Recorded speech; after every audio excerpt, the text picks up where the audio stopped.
Hello guys, my name is Anderson and I like to make games in my free time. I'm also a hobbyist. And a week ago, Brackey's a good YouTuber. He released his 10-minute game challenge, and so this is my entry. I'm simply making a car game. It's just a game where you're just driving, trying to avoid obstacles, and it's 10 minutes. I mean, I don't have much time at all. So I have my environment set up. I already got my scripts ready because my environment is kind of hard to make scripts and get autocorrect to work within like reasonable time. So I just got my empty scripts ready. And okay, so I have my 10 minutes, and guess I can start. So the first thing, actually let me just do this real quickly. I like this thing to be white. Yeah, the first thing I'm going to need is to get a sprite. I already have the car ready. Got this from the internet, so I'm just gonna drag and drop this, and also gonna drag and drop the sprite for the obstacles. Drag and drop this over here. He is going to have a rigid body because he's going to have a collision, like trigger events going through him, but I'll make him kinematic. And he's also going to have a collider, a box collider 2D. Let's make him trigger, and let's just really get this sized properly. Come on. Perfect. Okay, so let's get on the drive script over here, and let's just open that up immediately. And oh, didn't get on. There we go. Let's open that up. Okay, so it's going to have a speed. Public. What the? A public float speed road. Yeah, road speed and max angle. And the only thing that's gonna matter is the updates. So transform dot translates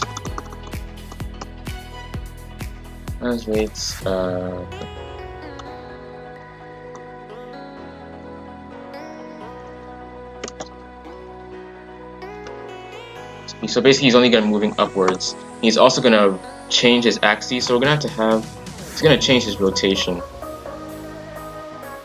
And since quaternions are hard to deal with, I'm gonna have a float to actually store his rotation. Let's make that, let's call that Z. And Z is gonna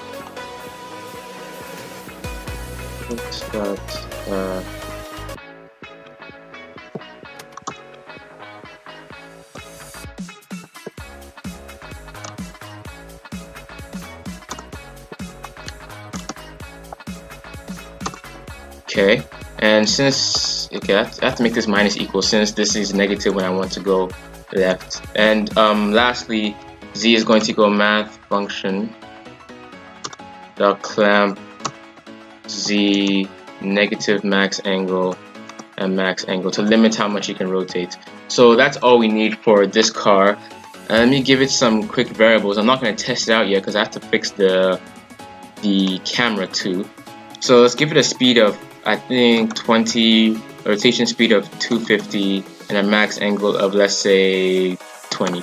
And then now, let me make this actually 10.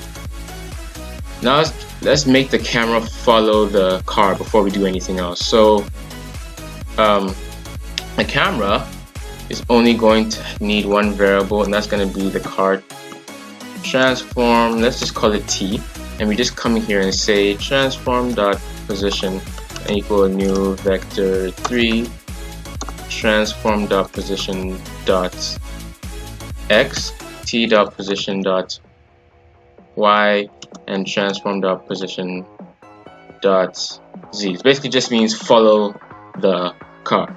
Okay, so we can try that out right now. Oh, I didn't make it public. Let me just go there and do that real quick. Whoa.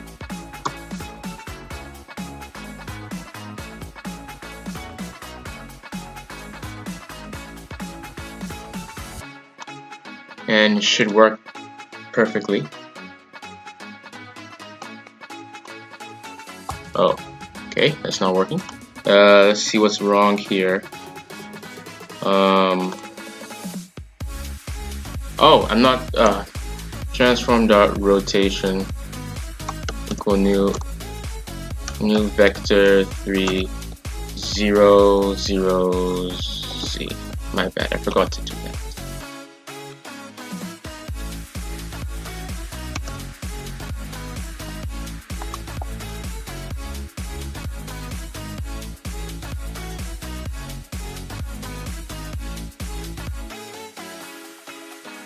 Perfect. It's pretty good. Okay, so the last thing we're going to have to do is let me get our walls ready. So let me just quickly do some proper thing for my sprite. Drag this in. I have 5 minutes. This is pretty good time. And get this to a. Oh, whoopsie. My bad. I have to change this thing to tile. I have to make it look presentable, you know. Okay, so we're gonna have two things here. One here, another one over here. And we're going to have something, let's call this a wall, and we're going to put this straight in the middle and have these bricks be components of these, and each of these bricks are going to have a box collider. And let me just make these appropriately sized.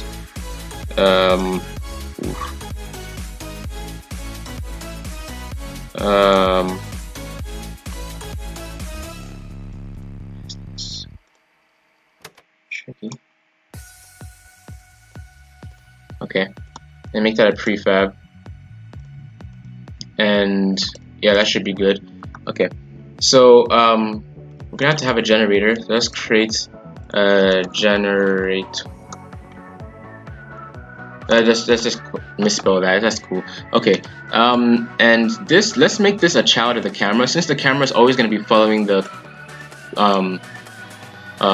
car. If this thing's ahead, we guarantee that it's going to be ahead of the car at all times. So the things it leaves is always going to be ahead of the car. That's what we want. Let me zoom out a bit so we have more space to see. Okay, and let's get the generate script on this guy, and that should be the last step. So the generate script is going to need game object obstacle and public float wait time.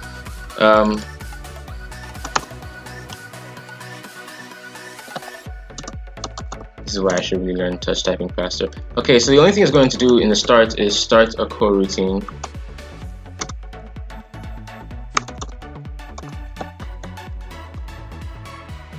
Do stuff.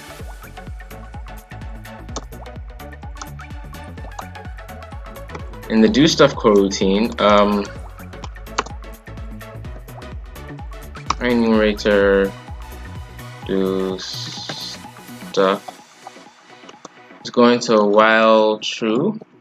It basically means never stop. You're going to do something.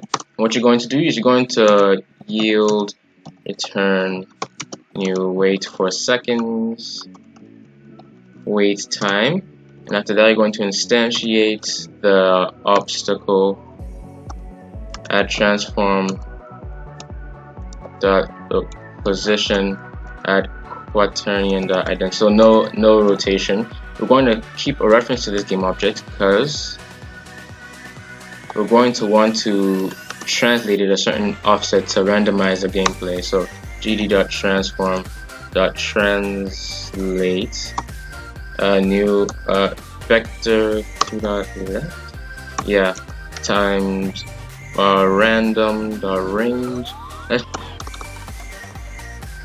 Let's just make this -3 to 3 or 4.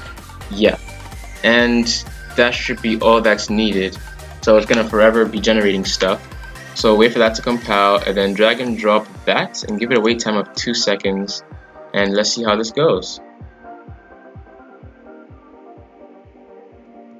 And there you have it.